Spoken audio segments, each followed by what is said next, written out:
হাত উঁচু করে বলবেন, দুনিয়ার বুকে সব থেকে দামি সম্পদ কয়টা? তিনটা। এক, আল্লাহ রাসূল বলছেন লিসানুন যাকিরুন, জিকিরকারী জিহবা। যেই জিহবা সুবহানাল্লাহ বলতে পারে, সেই জিহবা হচ্ছে পৃথিবীর সব থেকে দামি সম্পদ। যেই জিহবা আলহামদুলিল্লাহ বলতে পারে, সেই জিহবা হচ্ছে পৃথিবীর সব থেকে দামি সম্পদ।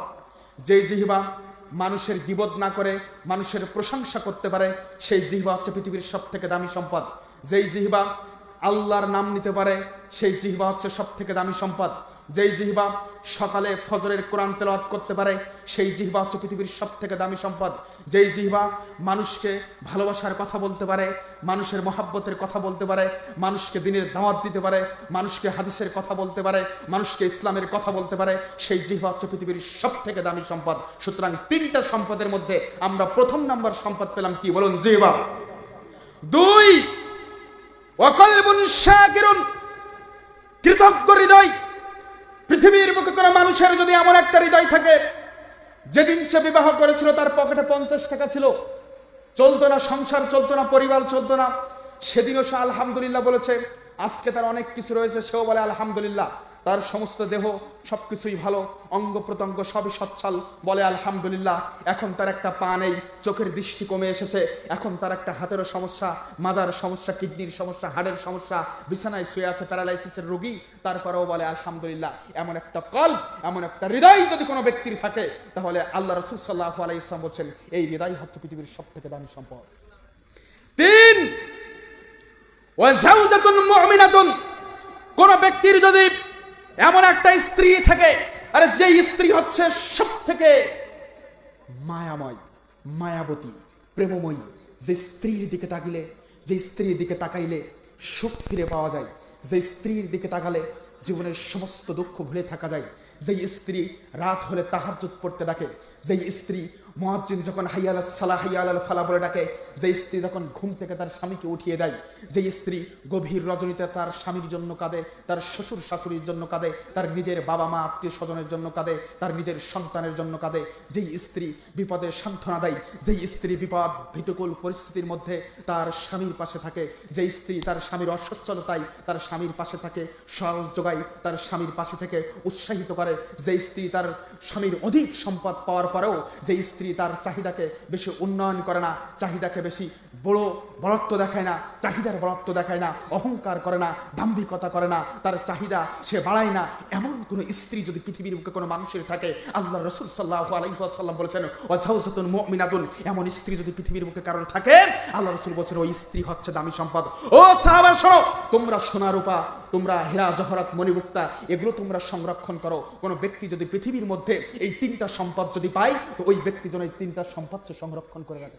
বুঝতে পেরেছেন মুরব্বী? তাহলে এবার বলুন, পৃথিবীর মধ্যে সব থেকে দামি সম্পদ কয়টি? এক বাক্যে কথা বলতে কি সমস্যা? চিল্লায় বলবেন, কোনো সমস্যা নেই ইনশাআল্লাহ। পৃথিবীর মুখে সব থেকে দামি সম্পদ কয়টি? কয়টি? কয়টি? এই তিনটা কে বলতে পারবে বলুন?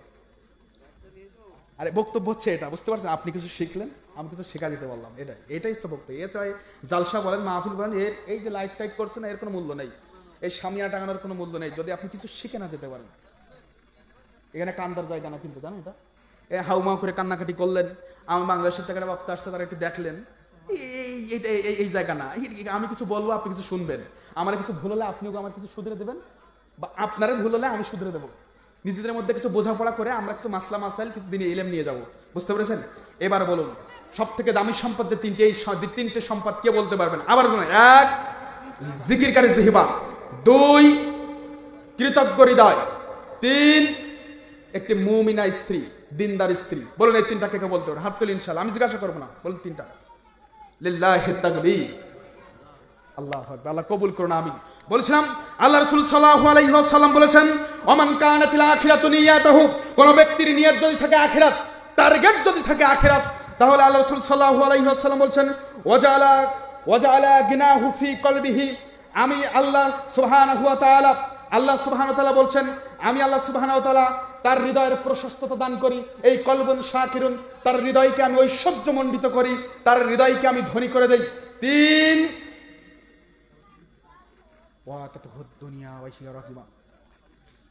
ওয়া তাতুহুদ দুনিয়া ওয়া হিয়া রাগিমা, কোন ব্যক্তি ওয়ামান কানাতিল আখিরাতু নিয়াতাহু, দুনিয়ার মধ্যে কোন ব্যক্তি যদি আখিরাত টার্গেট করে, আল্লাহকে চাই, জান্নাত চাই, আখিরাত চাই, ওয়া আতাতুহুদ দুনিয়া ওয়া হিয়া রাগিমা, গোটা দুনিয়াকে আল্লাহ তার সামনে নত করিয়ে দেয়। সুবহানাল্লাহ। এই জন্য সুদখোর না, যে ব্যক্তি সুদ খাইয়ে দেখে আমার আফসোস হয়। কেন? আল্লাহ আখিরাতমুখী একজন ব্যক্তির জন্য কত সুন্দর ব্যবস্থা করে রেখেছেন। আল্লাহ কাজগুলোকে গুছিয়ে দেন, অন্তরটা ধনী করে দেন, গোটা দুনিয়া তার সামনে এনে হাজির করে দেন। অথচ যেই ব্যক্তি রবের বিধানকে লঙ্ঘন করে আল্লাহ তার জন্য কত শাস্তির ব্যবস্থা করে রেখেছেন। আমি আপনাকে শেষ একটি কথা বলি, কোনো ব্যক্তি যদি এই জাহেলি প্রথা, কোনো ব্যক্তি যদি ইহুদি খ্রিস্টান এদের প্রথা যদি গ্রহণ করে, কোনো ব্যক্তি যদি ইহুদি খ্রিস্টান নাসারা এদের মতো চলাচল করে, শোনো, ইন্নাল্লাযীনা কাযযাবু বিআয়াতিনা, তুমি যদি রবের বিধান না মানো, ও পুলিন্দা পাড়ার মানুষ শোনো, তুমি যদি রবের বিধান না মানো, ইন্নাল্লাযীনা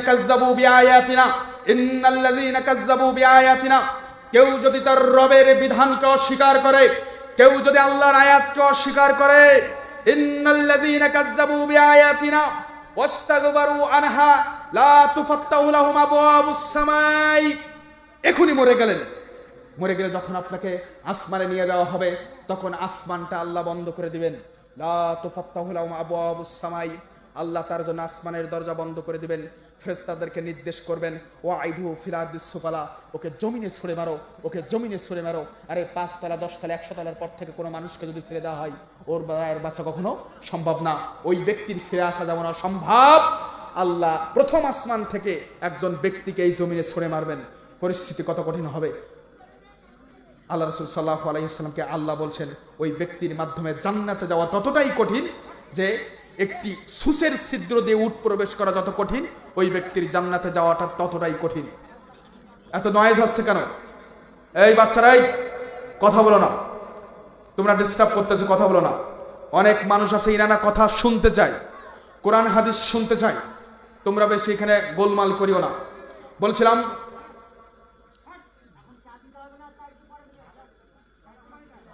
চা দেওয়ার দরকার নেই, শুনুন। বলছিলাম এবার আসুন ধর্মীয় জাহেলিয়াত আছে কিনা নাই। এখানে আপনারা দান করলেন, তাই না? দান করলেন। এই মঞ্চে একজন বক্তা, তিনি তার বক্তব্য শেষ করার সময়, কে আমি জানি না, কিন্তু সে তো আমার ভাই, আপনিও আমার ভাই, আমার ভুল হলে আপনি আমাকে এখনই অ্যাটেনশন করবেন, ভাই এটা ভুল হচ্ছে। আমি সেটা মাথা নত করে যে না এটা ভুল আমার। একজন ভাই এখানে যখন বক্তব্য শেষ করলো, উনি বলছেন সালাম সালাম বিদায় সালাম, এরকম একটা বলছে না? উনি বক্তব্য শেষ করলো, কিন্তু বক্তব্য শেষ করার পরে একটা ম্যানুয়াল আছে, আল্লাহ রাসূলের একটা সুন্নতি দোয়া আছে। কেউ যদি কোনো বৈঠক বা মজলিস শেষ করে, তো তার জন্য নির্দিষ্ট দোয়া রয়েছে। তো আমাদের আহলে হাদিসের মধ্যে সেটা আমল থাকবে না। আমরা সালাম সালাম এভাবে একটা প্রবাদের মাধ্যমে আমাদের মজলিস, আমাদের বক্তব্য আমরা শেষ করে দেব। এটাই হচ্ছে জাহেলিয়াত। রাগ করেছেন? রাগ করার কিছু নেই। এটাই হচ্ছে ধর্মীয় জাহেলিয়াত। বাপের নামে দান করেছেন। এখানে আমার আগে যে ব্যক্তি বক্তব্য দিল, উনি বললেন একজন মানুষকে ডেকে যে আপনার বয়স কত, তো বলছে 50 বছর হবে। আপনার বাপ কত বছর আগে মারা গেছে, তো বলছে 25 বছর আগে মারা গেছে। আমি তখন শুয়ে শুনতেছিলাম, আমি বাসায় শুয়ে শুনতেছিলাম। শায়েখ তজিবুর রহমান সালাফি উনি আপনাদেরকে প্রশ্ন করলেন যে আপনার বয়স কত, তো 50-60 হবে। আপনার বাপ কত বছর আগে মারা গেছেন, তো বলছে যে 25 বছর আগে মারা গেছে। আপনি আপনার বাপের কবরে কতদিন গেছেন? উনি বলছেন একদিনও যায়নি। কতদিন কাঁদেছেন বাপের কবরে গে? আপনি কাঁদেননি। আরে দান তো দান দূরের কথা, আপনার বাবা মরে গেছে, আপনাকে প্রথমেই আপনার যে কর্তব্য সেটা হচ্ছে সুন্নতি পন্থায়, সুন্নতি পদ্ধতিতে আল্লাহর রাসূলের শেখানো বাক্য দিয়ে আপনার বাপের কবর জিয়ারত করা। আপনি এখন সেটা পারেন না। এটাই হচ্ছে ধর্মীয় জাহিলিয়াত। এখনো পর্যন্ত পোলেন্দার গ্রামে, এখনো পর্যন্ত পোলেন্দার ঘরে ঘরে ছবি মূর্তি টাঙানো হয়। এটাই হচ্ছে জাহিলিয়াত। এখনো পর্যন্ত এই পোলেন্দা গ্রামের মানুষের আহলে হাদিসের মধ্যে কোমরে, তার বাহুতে, তার মাজায়, এখনো তার ঠ্যাঙে, তার বাহুতে, তার হাতে, তার গলায় এখনো তাবিজ ঝুলিয়ে আছে। এটাই হচ্ছে জাহিলিয়াত। এখনো পর্যন্ত আহলে হাদিসের এমন হাজারো ব্যক্তি রয়েছে যারা তাদের চোখ ছুঁয়ে কসম কাটে, যারা মাথা ছুঁয়ে কসম কাটে, নিজের বুক ছুঁয়ে কসম কাটে, মাটি ছুঁয়ে কসম কাটে, তারা মরা কাঠের গায়ে হাত রেখে কসম কাটে। কাটে, তারা কোরআনের উপরে হাত রেখে কসম কাটে, মসজিদের উপরে হাত রেখে কসম কাটে, তারা বিভিন্ন দেবদেবীর নামে কসম কাটে, তারা বিভিন্ন ব্যক্তির নামে কসম কাটে, পীরের নামে কসম কাটে, মরা পীরের নামে কসম কাটে, জিন্দা পীরের নামে কসম কাটে। এভাবে তারা হাজারো শিরক এবং বিদআতে লিপ্ত। এটাই হচ্ছে ধর্মীয় জাহেলিয়াত। আমাদের বাংলাদেশে এটা বেশি। কিছুদিন আগে একজন পীর সাহেব বলছেন যে আমাদের বড় হুজুর কেবলা উনি কিয়ামতের মাঠে জাহাজ নিয়ে অপেক্ষা করবে, যত মুরিদান আছে সমস্ত মুরিদদেরকে ওই জাহাজে উঠিয়ে নিয়ে উনি জান্নাতের ঘাটে পৌঁছিয়ে দিবে। বাণীতে ছোট পীর সাহেব উনি বলছে আমাদের দাদা হুজুর, আমাদের অমুক হুজুর, আমাদের সেজ হুজুর, নোয়া হুজুর, এরা এসে কিয়ামতের মাঠে জাহাজ নিয়ে অপেক্ষা করবে। আচ্ছা বলুন তো বুদ্ধিমান মানুষ আপনারা, আশা করি জাহাজ চলে সাগরে নাকি মাঠে? এই হুজুর বলছে কিয়ামতের মাঠে। আবার বলছে জান্নাতের ঘাটে। জান্নাতের ঘাট আছে না দরজা আছে? বলছে জান্নাতের ঘাটে। যেই কিয়ামতের মাঠে সাগরই নেই, তার আবার ঘাট থাকে কি করে? তার মানে হুজুরের বাড়ি হচ্ছে নদী এলাকায়, এই জন্য হুজুরের জাহাজের একটু চলাচল বেশি। হুজুরের জন্য জাহাজের উপমা দিতে গিয়েই হুজুর ভুল করে বসেছে। হুজুর যদি জানতো আমি কি বলতেছি, এদের কাছে দলিল শুনতে যান, দলিল হচ্ছে স্বপ্ন। বড় হুজুর নোয়া হুজুরের স্বপ্ন দেখিয়েছে, নোয়া হুজুর ছোট হুজুরের স্বপ্ন দেখিয়েছে যে না জাহাজ নিয়ে আমরা অপেক্ষা করব, তুই মুরিদদেরকে বল যে আমরা জাহাজ নিয়ে আসতেছি। এজন্য ওরা বলে যত নবী ওলি হবে মালো গাড়ি, ইঞ্জিন হয়ে টেনে নিয়ে যাবেন ইনায়েতপুরি। বুঝতে পারলেন না? যে যত নবী ওলি হবে মালো গাড়ি, ইঞ্জিন হয়ে টেনে নিয়ে যাবে ইনায়েতপুরি। এটাই হচ্ছে জাহেলিয়াত। কোন মুসলমানের সন্তান সে তাবিজ ঝুলাতে পারে না। কোন মুসলমানের সন্তান আরোগ্য লাভের জন্য কোন মাজারে সেজদা দিতে পারে না।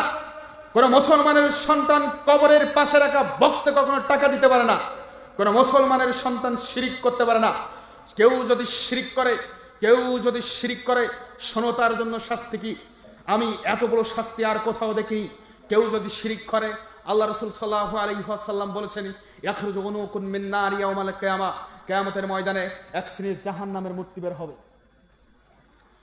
কেউ যদি তোমরা শিরিক করো, কেউ যদি মাজারে মানত করো, বাবাকে মানো, কেউ যদি তাবিজ ঝোলাও, গায়রুল্লাহর নামে কসম কাটো, শোনো আল্লাহ রাসূল সাল্লাল্লাহু আলাইহি ওয়াসাল্লাম বলছেন ইয়াখরুজু উনুকুন মিন নার ইয়াউমাল কিয়ামা, কিয়ামতের মাঠে এক শ্রেণীর জাহান্নামের আগুনের তৈরি মূর্তি বের হবে। লাহু আইনাইনি বুসরু বিহিমা, যাদের দুইটা চোখ থাকবে দেখার জন্য, যা দ্বারা তারা দেখবে।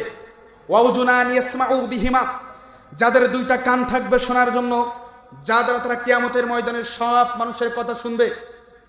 ওয়ালিসানুন ইয়ানতিকু বিহি, যাদের একটা জিহবা থাকবে, মুখ থাকবে কথা বলার জন্য, তারা সরাসরি কিয়ামতের মাঠে ওই ব্যক্তিদের সাথে কথা বলবেন। তারা বলবেন সালাসাতুন হাক্কুন আলাল্লাহি আউনুহুম, তিন শ্রেণীর ব্যক্তিকে শায়েস্তা করা আমার দায়িত্ব দেওয়া হয়েছে।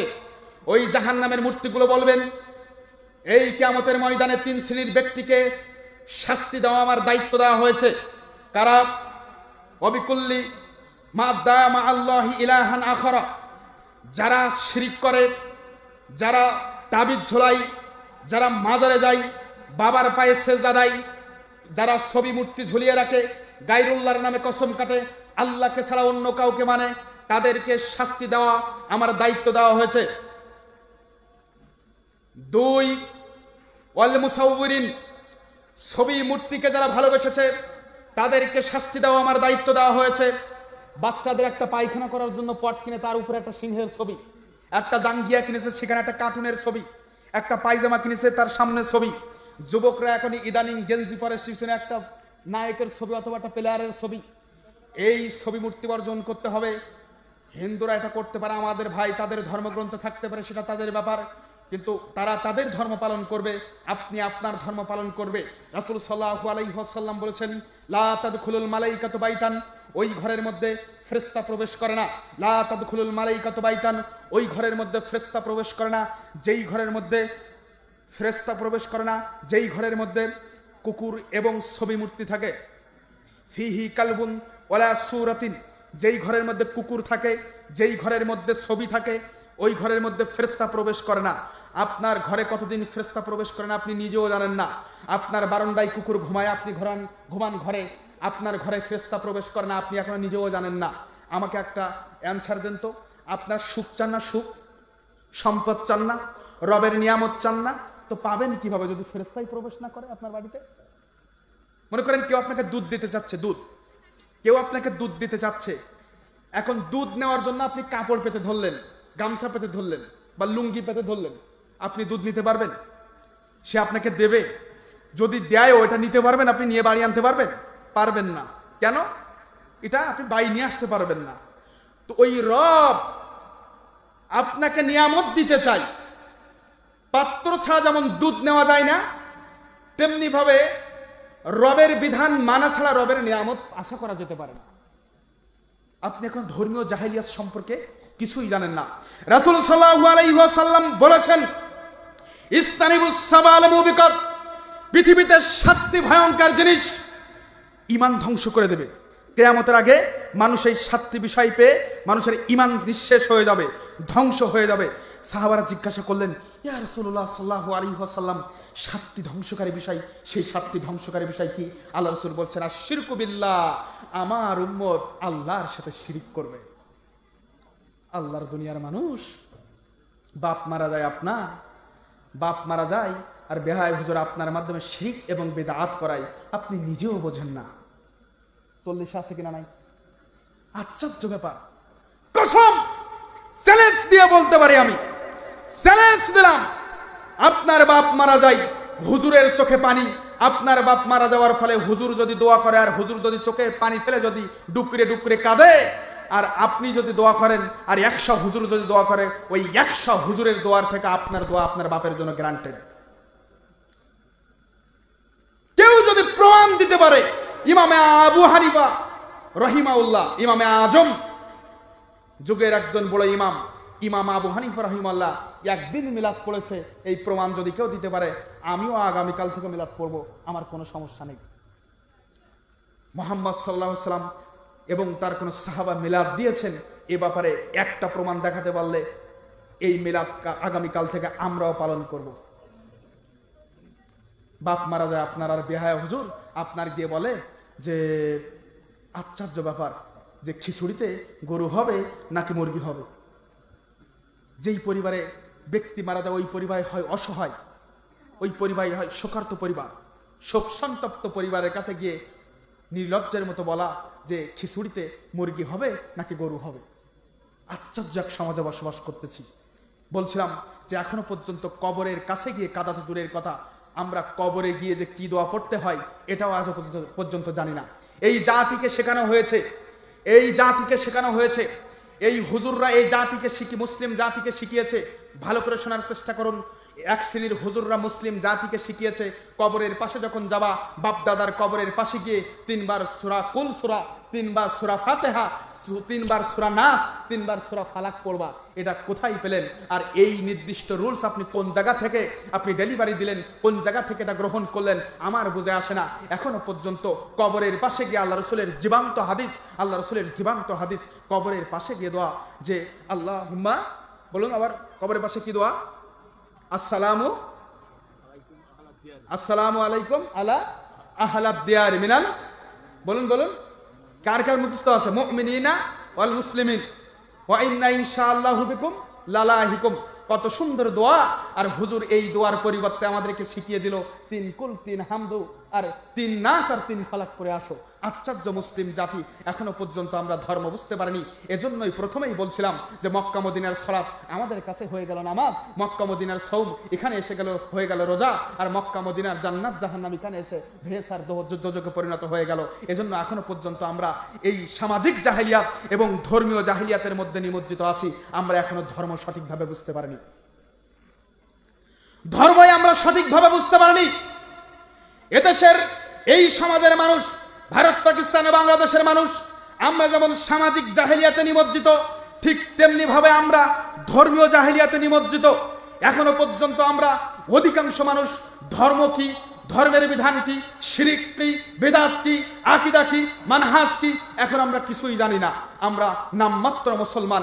আব্দুল্লাহ নাম দিয়ে জান্নাত পাওয়া যাবে না, আব্দুর রহমান নাম দিয়ে পুলসিরাত পার হওয়া যাবে না, আব্দুল মুত্তালিব, আব্দুল মালেক, আব্দুল মান্নান, আব্দুল করিম, আব্দুল হাকিম, আব্দুল মালেক নাম দিয়ে আল্লাহকে দেখা যাবে না, আল্লাহর পুলসিরাত পার হওয়া যাবে না, আল্লাহর জান্নাত পাওয়া যাবে না। আশ্চর্য ব্যাপার, কত ভক্তি এদের মধ্যে, কত আবেগের মধ্যে। আমি এক জায়গায় গেলাম, এক মাজারে গেলাম দেখে কথা বলতে, দেখতে গেলাম। তো বলছে, আমি বললাম এখানে কবরটা কোথায়? তো বলছে, হুজুর কবর বললেন কেন? মাজার বলতে পারেন না, মাজার শরীফ বলবেন। আল্লাহর নবী বলেছেন, আসসালামু আলাইকুম আলা আহলাদ দিয়ারি মিনাল মুমিনিনা ওয়াল মুসলিমিন ওয়া ইন্না ইনশাআল্লাহু বিকুম লালাইকুম। এই যে শব্দটা বললেন, ফেরেশতাদের কি বলছেন জানেন? ইস্তাঈযু বিল্লাহি মিন আযাবিল কবর। ও সাহাবারা শোনো, মুসনাদ আহমদ ৪৪ নম্বর খণ্ডের 2288 নম্বর হাদিস। এই 288 নম্বর হাদিসের মধ্যে বলছে, ইস্তাঈযু বিল্লাহি মিন আযাবিল কবর। সাহাবারা কবরের আযাব থেকে মুক্তি লাভের জন্য দোয়া করো। আল্লাহ রাসূল কবরকে কি বলে সাব্যস্ত করেছেন ভাই? কবর বলে। ইস্তাঈযু বিল্লাহি মিন আযাবিল কবর। আর আমাদের হুজুররা শিখিয়ে দিচ্ছে কবর বললে বেয়াদবি হয়ে যায়, বলো মাজার শরীফ। ধর্মীয় জাহেলিয়াতটা বুঝতে পারলেন? এটা হচ্ছে ধর্মীয় জাহেলিয়াত। আমরা যেমন সামাজিক জাহেলিয়াতে নিমজ্জিত, ঠিক আমরা তেমন ধর্মীয় জাহেলিয়াতে নিমজ্জিত। যদি কোনো ব্যক্তির ধর্মীয় জাহেলিয়াতের মধ্যে তার ধর্মীয় জাহেলিয়াত সম্পর্কে জ্ঞান না থাকে, ধর্ম সম্পর্কে সঠিক জ্ঞান না থাকে, তাহলে তার ব্যক্তি, পারিবারিক, সামাজিক, রাজনৈতিক, অর্থনৈতিক, আন্তর্জাতিক সার্বিক জীবন তার ধ্বংস হয়ে যায়। সুতরাং মুসলিমদের জরুরি যে সামাজিক জীবনে তাকে আদর্শবান হওয়া, রাসূলের আদর্শবান হওয়া, এবং ধর্মীয় জীবনে তাকে রাসূলের আদর্শ গ্রহণ করা। এখনো পর্যন্ত ধর্মীয় জ্ঞান না থাকার কারণেই এখানে এখনো পর্যন্ত বিয়ে হলে ঢাক ঢোকর বাজে, বিয়ে হলে এখানে গান বাজনা হয়, বক্স বাজানো হয়। এখনো পর্যন্ত ধর্ম কি জিনিস আমরা বুঝিনি। আহলে হাদিস, আমরা বুকের উপরে আহলে হাদিস, বুকের উপরে হাত বেঁধে আমরা নিজেকে আহলে হাদিস দাবি করি। আমরা জোরে আমিন বলে আমরা নিজেকে আহলে হাদিস দাবি করি। আমরা কেউ হজ করে নিজেকে আহলে হাদিস দাবি করি, কেউ আমরা নিজে পর্দা করে নিজেকে মুসলিম দাবি করি। শোনো, আহলে হাদিস কারা তোমরা এখনো জানো না। আহলে হাদিস হচ্ছে তারা যারা গোটা জীবনে, আহলে হাদিস হচ্ছে তারা যারা গোটা জীবনে 24 হর্স 24টা ঘন্টা যে পবিত্র কোরআন এবং সহিহ হাদিসের উপরে আমল করবে, তারাই হচ্ছে পৃথিবীতে আহলে হাদিস। জোরে আমিন বলার মাধ্যমে আহলে হাদিস প্রমাণিত হয় না, বুকের উপরে হাত বাঁধার মাধ্যমে আহলে হাদিস প্রমাণিত হয় না, পায়ের সাথে পা লাগিয়ে, কাঁধের সাথে কাঁধ লাগিয়ে নামাজ পড়লেই আহলে হাদিস প্রমাণিত হয় না, শুধুমাত্র শিরক বাদ দিলে আহলে হাদিস প্রমাণিত হয় না, শুধুমাত্র বেদাত বাদ দিলে আহলে হাদিস প্রমাণিত হয় না। একজন মানুষ তার জন্ম থেকে মৃত্যু পর্যন্ত গোটা লাইফে সে পবিত্র কোরআন এবং সহিহ সুন্নাহর উপরে আমল করবে। সহিহ সুন্নাহর উপরে সঠিকভাবে আমল করার মাধ্যমে সেই ব্যক্তি আহলে হাদিস নিজেকে পরিচয় দিবে। এর আগে সে আহলে হাদিস পরিচয় দিতে পারে না। আশ্চর্য আহলে হাদিসের বেটা, আহলে হাদিসের সন্তান আমরা টাকনুর নিচে কাপড় ঝুলিয়ে পড়ি। আহলে হাদিসের মেয়ে, আহলে হাদিসের ঘরের মেয়ে, আমরা টাকনুর উপরে কাপড় উঠিয়ে পড়ি। আমরা সুদ খাই, আমরা সিনেমা দেখি, টিভি সিরিয়াল দেখি, নাটক দেখি, আর আমরা বলি আমরা আহলে হাদিস। এই আহলে হাদিস, হাস্যকর আহলে হাদিস। অন্য বিভাগের ভাইরা তারাও মুসলিম, আমরাও মুসলিম, আমরা কাউকে ছোট করে দেখি না। আমার অন্য মুসলিম ভাই, আপনি যখন নিজেকে আহলে হাদিস বলবেন, আমার অন্য একজন হানাফি ভাই সেও হাসবে, এ আবার কেমন আহলে হাদিস রে। সুতরাং আমি আপনাদেরকে একটি কথা বলতে চাই, ধৈর্যের পরিচয় দিয়ে আপনারা অনেকক্ষণ রয়েছেন। আমাদের সামাজিক জীবনকে মসৃণ করতে হবে, আমাদের ধর্মীয় জীবনকে মসৃণ করতে হবে, এবং একটি ওয়াদা আমার কাছে করতে হবে। আজকে যেমন যতগুলো মানুষ এখানে ছিলেন, ঠিক 2-5 জন ছাড়া ততগুলো মানুষ এখানে আপনারা বসে আছেন দিনের মহাব্বতে কিছু শেখার জন্য, আমার মহাব্বতে অথবা দিনের মহাব্বতে, বা দিনের মহাব্বতে আমার জন্য কিছু ইলম অর্জন করার জন্য এখানে বসে আছেন। এটা আমাকে আবেগ আপ্লুত করেছে। একটি হাদিস শুনিয়ে আজকের বক্তব্য শেষ করবো ইনশাল্লাহ। এই হাদিসটি আপনার মনোযোগ সহকারে শুনবেন। যেভাবে ঐক্যবদ্ধ আছেন, যেভাবে মা বোনেরা আছে, যেভাবে সভাপতি, প্রধান অতিথিরা এখানে বসে আছেন। সভাপতি সাহেবকে আপনি নেই? ও সহসভাপতি কেউ নেই, রাগ করে চলে গেছে নাকি? এটা ভালো লাগলো একটা বিষয়, যে সভাপতি সাহেব যিনি, উনি হচ্ছে পেশ ইমাম, আপনাদের ইমাম, মসজিদের বড় মসজিদের ইমাম। এমন ইমাম সাহেবদেরকে সভাপতির জায়গায় রাখবেন। সৌন্দর্য, এটা মাহফিলের সৌন্দর্য, জালসার সৌন্দর্য। এখানে যে কজন ব্যক্তি আছেন সব দাঁড়িয়ে মোটামুটি আলহামদুলিল্লাহ পরহেজগার মনে হচ্ছে, আপনারাও পরহেজগার। আমরা অনেক সময় বেদিন টাইপের মানুষকে টাকার বা অর্থের ক্ষমতার জোরে এখানে বসাই দিই, এটা কখনো করবেন না, জালসার সৌন্দর্য নষ্ট হয়। এবং একটু নরম সুরে বলবো, যেহেতু আপনারা আমার দিনী ভাই, কিছু কিছু বিষয় আমার আসলে খারাপ লাগছে। এই যে মেলা, যে জালসাটা আমাদের বাংলাদেশের বুকে, যে আমাদের হিন্দু ভাইরা যারা পূজা করে তাদের পূজাতে এরকম মেলা দেখা যায় না। ওয়াল্লাহি কেউ যদি বাংলাদেশে যান তাহলে বুঝতে পারবেন। আপনি ইউটিউবে সার্চ দেন যে পূজাতে কে এই ছেলেটা এখানে লেজার মারতেছে, লেজার মেরে দৌড় মারল। এত মেলা বসাবেন না। মেলা বসলে আপনার বাচ্চাটা কান্নাকাটি করবে, আপনি নিয়ে যেতে বাধ্য হবেন। মেয়ে ছেলেরা অবাধ মেলামেশা করবে। অনেক ছেলেমেয়েরা এই মেলাকে উপলক্ষ করে তারা অবৈধ মেলামেশা করবে। হয়তোবা এটা মাহফিলের যে পবিত্রতা, যে সৌন্দর্যতা, যে গাম্ভীর্যতা, এটা নষ্ট হয়ে যাবে। এজন্য আপনাদের রুচির পরিচয় দিবেন। যখন মাহফিল হবে একটা এলিট ফোর্স তৈরি করবেন যারা এ ধরনের মেলাকে অ্যাভয়েড করবেন। কিছু খাবারের দোকান থাকতে পারে, কিন্তু এ ধরনের মেলা বসাবেন না। আর এটা মাহফিলের সৌন্দর্য নষ্ট করে। এটা আমি আপনাদের ভালোভাবে বললাম, হয়তোবা অনেকেই এটা বুঝেছে। সে একটা মত দিয়েছে, হয়তো আর 5 জন মানেনি, একজনটা মত দিয়েছে আর 5 জন মানেনি, এটা তো করার কিছু নেই। সুতরাং আমরা চাই না আমাদের এই পরিবার, আমাদের সমাজ, আমাদের রাষ্ট্র থেকে যে খারাপ যে জিনিসগুলো, বিশৃঙ্খলা যে জিনিসগুলো, সেগুলো মসৃণ করবো। এটা সমস্যা কি? এটা কি ব্যাপার? এটা তো একটা, এই ছেলেটাকে এটা লেজার মারে কেন? এই যে লাল লাল লাল যে এটা, আচ্ছা যোগে ওরে কেউ ঠেকা, লাল জ্যাকেট পরা ওই ছেলেটা এখানে লেজার মারতেছে চোখে, এটা কি কোনো একটা ম্যানার হলো? এটা আশ্চর্য ব্যাপার। যেভাবে বসে আছেন আজীবন এভাবে বসে থাকবেন। যেভাবে সংঘবদ্ধভাবে আছেন আজীবন একজন আরেকজনেরকে ভাই বলে মেনে নেবেন। একজন ভাইকে নিজের হাত মনে করবেন। নিজের হাতটা যেমন আপনার, নিজের চোখটা যেমন আপনার। আমার পাশের বাড়ির আব্দুল মালিক ভাইও আমার ভাই যেমন আমার নিজের আপন ভাই, আমার প্রতিবেশীও আমার আপন ভাই। আমার আত্মীয় যেমন আমার নিজের আত্মীয়, আমার বোন, আমার বোনাই যেমন আমার নিজের আত্মীয়, আমার শালা, আমার শালি যেমন আমার নিজের আত্মীয়, ঠিক তেমনি ভাবে আমার পাশের বাড়ির দূর সম্পর্কের আত্মীয় আমার নিজের আত্মীয়। পৃথিবীর বুকে কোনোদিন বন্ধন ছিন্ন করবেন না। আল্লাহ রাব্বুল আলামিন বলেছেন, যার সাথে যার বন্ধুত্ব, যার সাথে যার মহাব্বত, তার সাথে তার কিয়ামত। যদি নামাজি ব্যক্তিকে আপনি বন্ধু বানান, উপকারটা কি শুনুন। আপনার বন্ধু যদি আপনি নামাজি ব্যক্তিকে বানান, মুসাল্লিকে বানান, দাড়িওয়ালা ব্যক্তিকে বানান, তাহলে লাভ আছে না ক্ষতি আছে? আমি একটি হাদিস বলছি, হাদিসটি শুনুন। ইবনে মাজার 1 নম্বর খণ্ডের 60 নম্বর হাদিস। হাদিসে আল্লাহ রাসূল সাল্লাল্লাহু আলাইহি ওয়াসাল্লাম বলছেন, ইজা খাল্লাসাল্লাহুল মুমিনিনা মিনান নার ওয়া আমিনু ফামা মুজাদালা ইউহাসাবু ফিল হাক্কি ইয়াকুনু লাহু ফিদ দুনিয়া শাদ্দা মুজাদালা। কাল কঠিন কিয়ামতের ময়দানে আল্লাহ রাব্বুল আলামিন অনেক ব্যক্তিকে জাহান্নামে দিবেন। তো কিছু মুমিনদেরকে জাহান্নাম থেকে বের করে জান্নাতে যেতে বলবেন, কিন্তু ওই মুমিনরা জান্নাতে প্রবেশ করবে না। আচ্ছা, আল্লাহ যদি জাহান্নাম থেকে কিছু মুমিনকে বের করে দেয়, তারা কোথায় প্রবেশ করবে? জান্নাতে। কিন্তু তারা জান্নাতে প্রবেশ করবে না, না করে উল্টা তারা এসে আল্লাহর কাছে সুপারিশ করবে, কঠিনভাবে সুপারিশ করবে।